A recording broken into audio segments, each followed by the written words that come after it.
Hi everyone, thank you for joining me for another art tutorial video.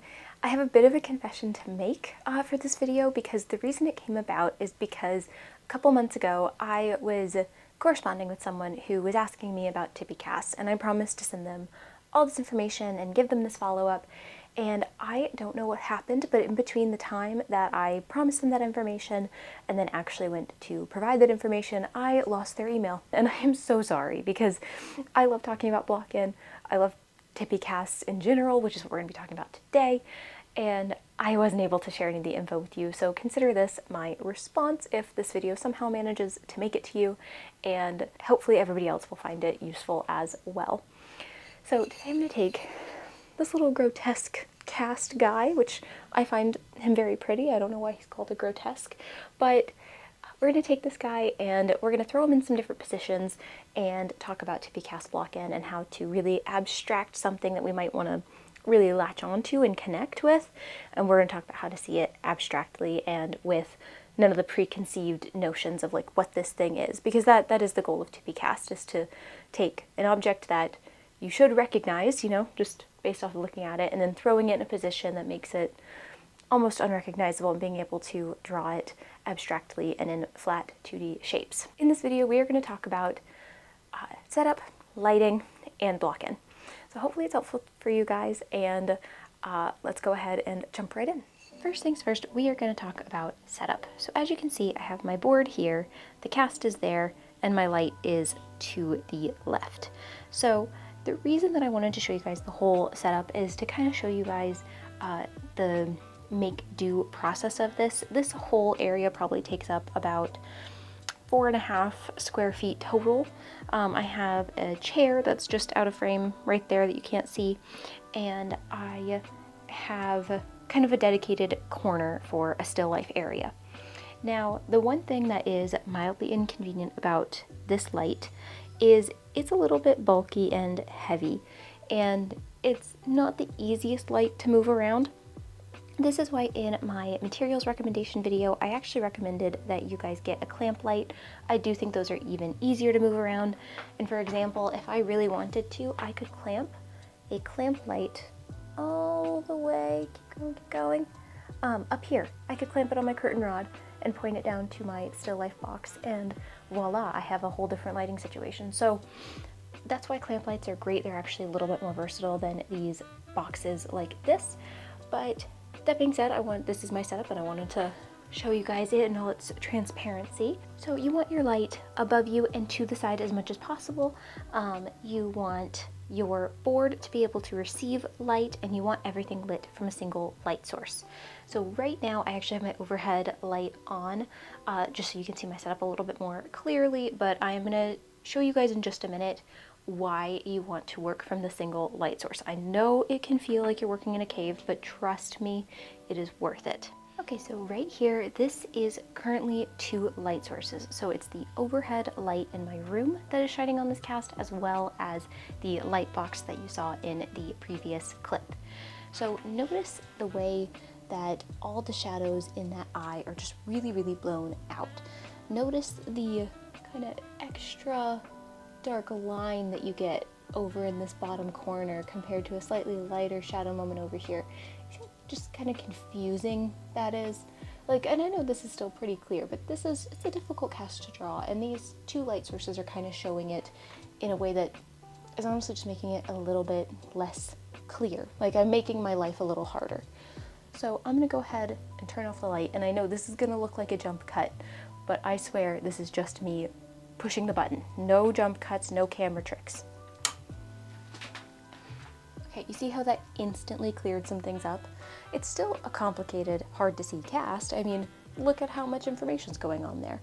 But we've made our lives easier. It's not as complicated because we don't have this extra light shining in there, casting more bounce light than we need. One light source is so essential to being able to see clearly that I really, if there's one thing that I think is most people's hang up from working from home, it is that. It's because they don't feel like they can do stuff from one light source.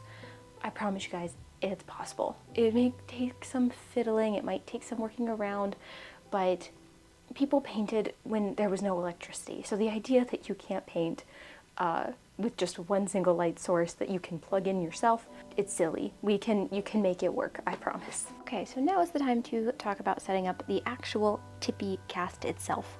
So as you can see here, this is not tipped. This is not a Tippy cast. This is just a cast. We see it as we would if we were to put it in its optimal position to understand this specific cast. That's not the point of a Tippy cast. So the point of a Tippy cast is to actually take this and tip it into a weird angle. So right now, this isn't that exciting. It could work, but with our lighting situation, it's not the best. So let's play around with it some more.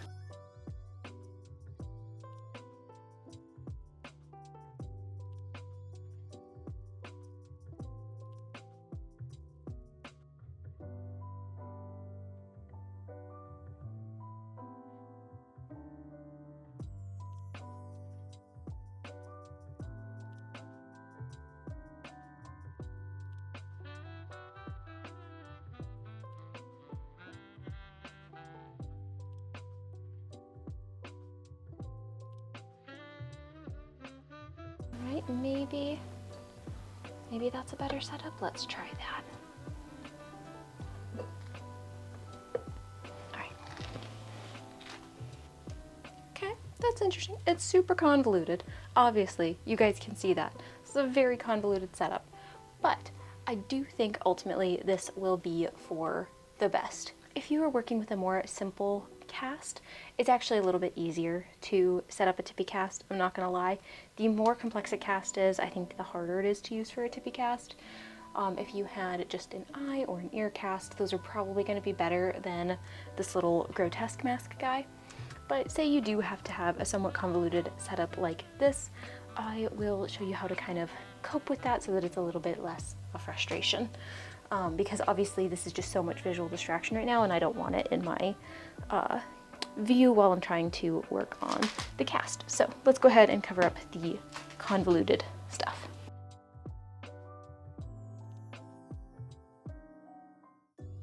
Okay, and there you have it.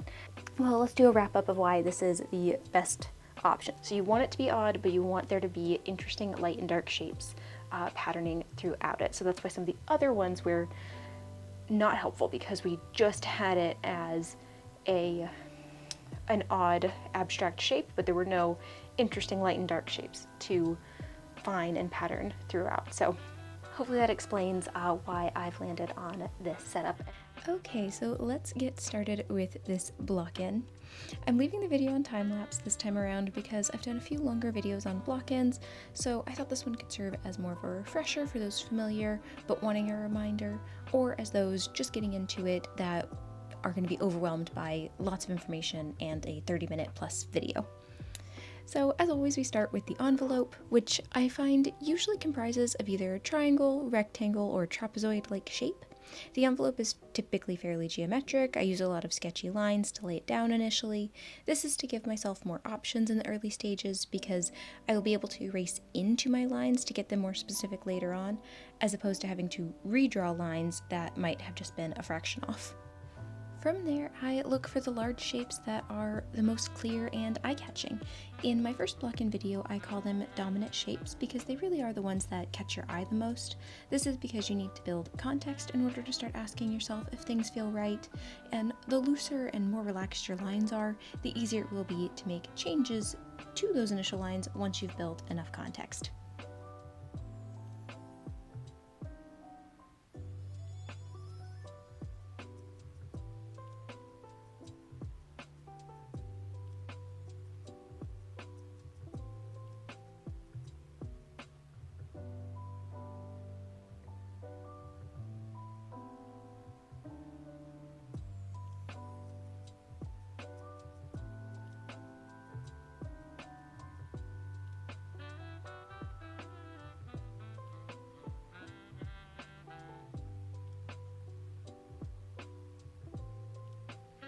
Another topic I want to discuss is animal shapes.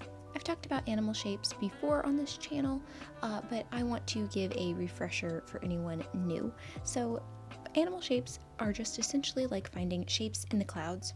You're looking for shapes in whatever you're drawing that you can assign a 2D flat shape to.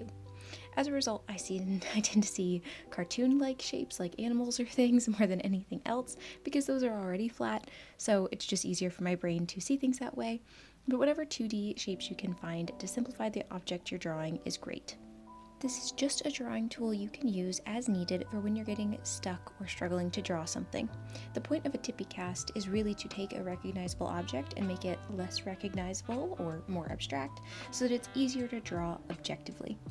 This is why people that work from photos will occasionally turn their photo reference and their painting or drawing upside down so they can see both in a more abstract way and so they can make more objective decisions. This is why TippyCast is a great exercise to get better at drawing from life, because when working on a portrait or a figure from life, it's so hard to not draw or paint them symbolically. So a TippyCast is, and practicing TippyCast block-ins, is a way to prepare you for working on more complex things from life.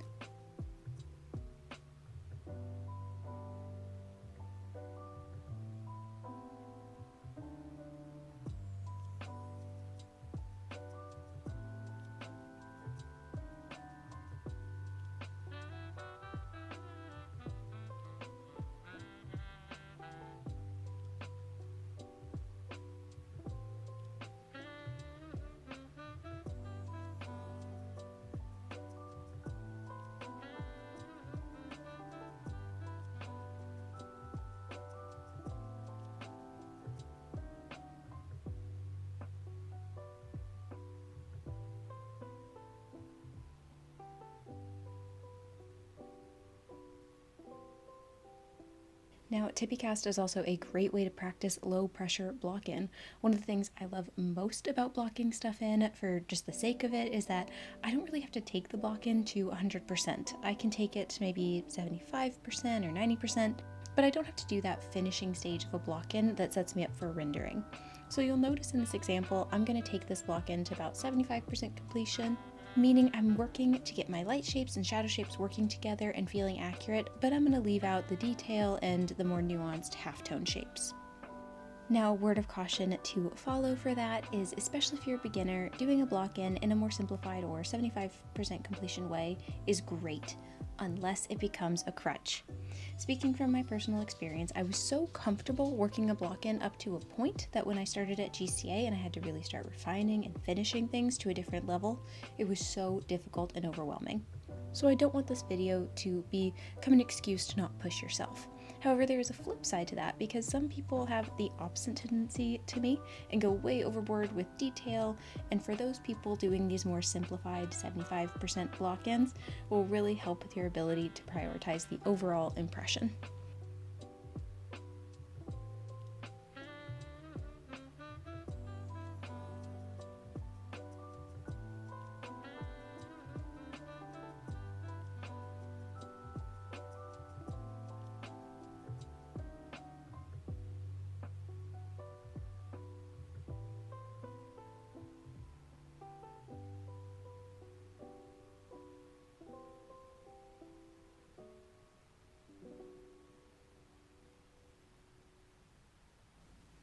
This is probably a good time for me to talk about my 3 stages of block-in and why in this example we are primarily focusing on the first 2.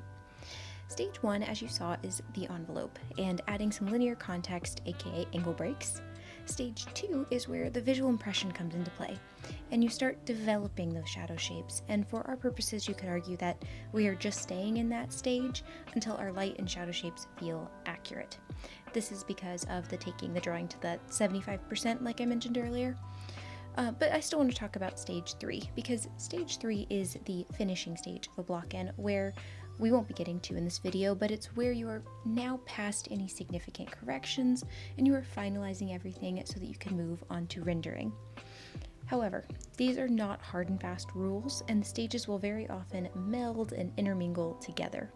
If at any point you notice something needs fixing, even if you thought you were one pencil stroke away from completion, then it's important to make those corrections and get the best end result possible.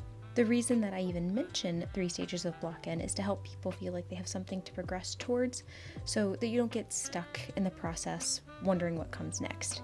Because I think that one of the worst things we can do is stop ourselves from making progress in a drawing or in a project because we just don't know what to do. So that's what I want to share with you all because it's something that's helped me personally. Thank you all for joining me for this video. Hopefully it was helpful and hopefully it gives you some ideas and motivation to practice, Tippy casts or we'll just say Tippy object drawing in your own home and in your own studios, and now maybe hopefully have a better way to set that up and approach it. So all that being said, I will see you in the next video.